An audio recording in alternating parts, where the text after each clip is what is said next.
Assalomu alaykum aziz yurtdoshlar. Asalar shifo klinikasining navbatdagi bemori itdan boya bo'ladilar. Qo'shko'pir tumanidan keldi. Bu bemorimiz kelishlaridan oldin insult kasalligi bilan og'rinib, Asalar shifo klinikasiga murojaat etganlar.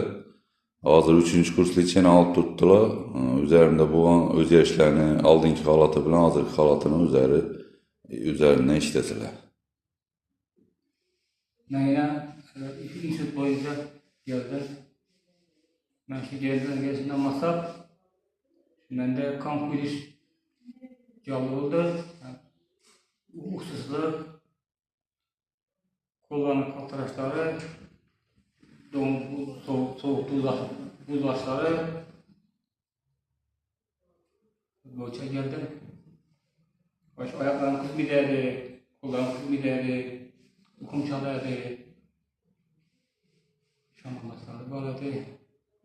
Ne geldi şöyle izlep şöyle mesela şifasına geldiğine ki olayımız şöyle ben okuda arasa balayına al tutma 3. kursa kaldım yine kudak oldum ama yaxşı beslenen yaxşı yine acayip zor evet izle yürüyem aslında üretip aslan yüzeydi tütsel cevap yüzeyinde kolumda kalır kolum bazı yine yaxşı yalnız yürüyemem kudayıma şu yapayma şu yaxşı acayip ukumam yaxşı oldu.